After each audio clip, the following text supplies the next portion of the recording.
মুখলধাৰ বৰষুণৰ পাছতেই ফেনে ফুটুকাৰে বাঢ়িছে দিখৌ নৈৰ জলস্তৰ। বিপদসীমাৰ ওপৰেৰে বৈছে দিখৌ নৈৰ পানী। শিৱসাগৰত আজি নিশাৰ পৰা পানী বঢ়াৰ সম্ভাৱনা। শংকিত নৈপৰীয়া ৰাইজ যিকোনো মুহূৰ্ততে অঘটন সংঘটিত হোৱাৰ আশংকা প্ৰকাশ কৰা হৈছে। দিখৌ নৈয়ে আমি বাৰে বাৰে আচলতে উল্লেখ কৰি আছোঁ, এফালে নাজিৰাত এই ধৰণৰ পৰিৱেশ দেখিবলৈ পোৱা গৈছে, এখন টেংকাৰ উটাই নিছে। নিশাৰ ভাগৰ পৰিৱেশ সতীৰ্থ সাংবাদিকগৰাকীয়ে ইতিমধ্যে আপোনালোকক পোনপটীয়া সম্প্ৰচাৰ যোগে দেখুৱাইছে। আৰু আনফালে এয়া হৈছে শিৱসাগৰৰ পৰিৱেশ। এনেধৰণে দিখৌ নদীয়ে এতিয়া ফেনে ফুটুকাৰে বাঢ়ি উঠিছে। যিকোনো মুহূৰ্ততে ভয়ংকৰ অঘটন হোৱাৰ আশংকা প্ৰকাশ কৰিছে এতিয়া ৰাইজে।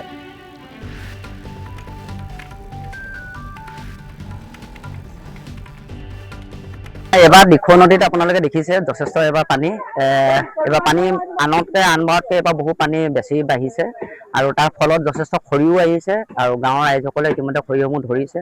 আৰু শিৱসাগৰ অঞ্চলৰ বিশেষকৈ আমি প্ৰায়বিলাক অঞ্চলত আমি শুনা পাইছোঁ, এতিয়া খবৰো লৈ আহিছোঁ কিছুমান ঠাইত মথাউৰিবিলাক ভাঙিছে। মথাউৰিবিলাক ভঙাৰ ফলত বিভিন্ন গাঁও ইতিমধ্যে পানীৰ তলত ডুব গৈছে আৰু এইখিনিতো বিশেষ হাইচ কৰি আহিছে আৰু বিভিন্ন মানুহৰ ক্ষয়ক্ষতি হৈছে। তেওঁলোককো বিভাগীয় কৰ্তৃপক্ষৰ ফালৰ পৰা যদি কিবা অনুদান আনিব পাৰে। নাও দি ধৰিছে আৰু এনেকেও তেওঁলোকে চপোৱা দেখা পাইছো। এতিয়া ইয়াত আহি পিনি ৰছী দিও ধৰিছে, তেনেকুৱা কৰি তেওঁলোকে বহুত খৰি আহিছে।